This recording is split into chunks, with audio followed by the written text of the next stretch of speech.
Saudara, turbulensi geopolitik terjadi di sela agenda KTT G20 saat serangan rudal menyasar ke Polandia hingga memakan korban jiwa. Bagaimana pemimpin dunia menyikapi kejadian tersebut? Akankah tujuan perdamaian yang digaungkan KTT G20 makin jauh dari kenyataan? Kita bahas bersama Dina Prapto Raharja, pengamat hubungan internasional. Selamat petang, Mbak Dina. Mbak Di Rizka. Ya, selamat petang. Terima kasih sudah hadir. Di tengah agenda G20 tadi ada serangan rudal. Nah, kalau Anda melihat apakah ini semakin memperkeruh dan juga memperpanas tensi geopolitik? Yang pasti belum selesai ya, ketegangan antara Ukraina dengan Rusia. Ini tanda bahwa kemungkinan situasi masih lebih buruk daripada yang sekarang, itu masih berpotensi untuk terjadi. Di satu sisi saya melihat sebenarnya di antara negara-negara NATO sendiri, mereka cenderung untuk sangat berhati-hati. Kalau dilihat dari statement-statement yang ada, Ya. mereka cenderung mengulang pernyataan bahwa lebih baik diinvestigasi betul-betul, apakah ini memang betul-betul serangan yang disengaja, deliberate attack, atau memang insiden belaka. Jadi mereka artinya berusaha memilah dengan jelas ya, kalau hanya sekedar insiden belaka, sebenarnya ini tidak perlu sampai memicu ketegangan yang lebih tinggi lagi. Tapi di sisi lain memang secara politik mereka ingin menunjukkan bahwa Uni Eropa itu tetap solid dari segi NATO-nya ya, Ya. sehingga kalau sampai ada satu negara anggota yang jelas-jelas dijadikan sasaran serangan oleh Rusia, maka yang lain akan bertindak. Oke, jikalau ini hanya insiden, Mbak Dina bilang ini mungkin tidak akan separah jikalau ini ada deliberate attack atau serangan yang disengaja. Tapi kalau kita lihat sebab musababnya kenapa ada insiden ini, karena diduga sementara statementnya adalah ini pasukan Ukraina menghalau serangan Rusia ke wilayahnya. Artinya sampai sekarang belum selesai juga perang antara Rusia dan Ukraina. Bagaimana Anda lihat perkembangan tensinya hingga saat ini?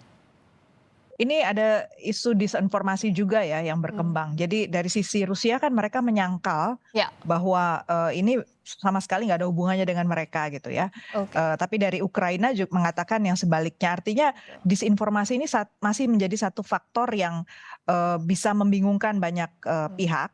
Dan saya katakan masih rentan ya sebenarnya Ya. kawasan ini untuk dipicu perang terbuka. Jadi belum selesai sih menurut saya, ketegangannya ini masih tinggi walaupun kedua belah pihak yang bersitegang ini sebenarnya sama-sama nggak ingin sampai melaju ke perang yang lebih besar. Kalau Anda melihat tadi bicara soal lebih detail lagi sikap negara-negara yang terlibat atau tergabung di NATO, misalnya Turki akan segera menelepon Rusia soal Ya. adanya serangan ini. Nah, Anda melihat bagaimana peta di dalam NATO sendiri menghadapi kejadian ini? Kalau saya lihat yang bereaksi paling cepat adalah negara-negara yang bertetangga langsung dengan Rusia dan Polandia. Jadi negara-negara seperti Cekoslovakia, Lituania, mereka yang pertama bereaksi. Hungaria juga langsung mengambil sikap yang cepat. Tetapi negara-negara yang ada di ring lebih mundur ke belakang ya, arah geografisnya, mereka memilih untuk lebih hati-hati mengeluarkan statement dan memastikan bahwa investigasi dululah dijalankan. Karena sebenarnya di NATO ini kan ada tahapan yang cukup panjang juga Ya. untuk sampai ke tataran ada kesepakatan gitu, semua negara ikut turun tangan secara militer kalau sampai ada negara anggota diserang.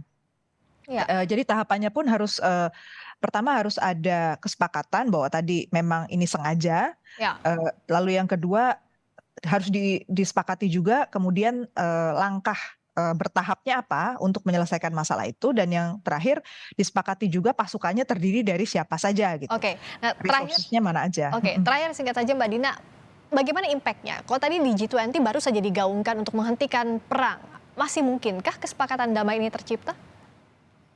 Kesepakatan damai saya kira masih mungkin tercapai, karena kalau dilihat dari resources, sebenarnya resources baik Rusia maupun Ukraina tidak tanpa batas. Saya lihat sendiri secara data, popularitas Presiden Putin kan menurun. Oke. Kemudian juga sumber daya untuk terus keras ya kepada Ukraina sebenarnya juga terbatas. Demikian pula dari sisi Ukraina, Ya. pihak Eropa dengan krisisnya juga sebenarnya memilih untuk tidak lagi Baik. mengeluarkan dana bantuan ke sana. Jadi tinggal tunggu waktu, tinggal masalahnya sih jangan sampai Rusia juga terpancing, dan mudah-mudahan yang lain pun bisa lebih paham ya, jangan sampai Ya, apa namanya, membuat Rusia terlalu malu sehingga ya. sulit gitu untuk mundur di saat sekarang. Dan yang didorong adalah segera karena krisis ini Segera, betul. berimpact kepada hampir seluruh negara di dunia. Terima kasih Mbak Dina Praptora Harja, pengamat hubungan internasional telah bergabung di Sapa Indonesia Malam.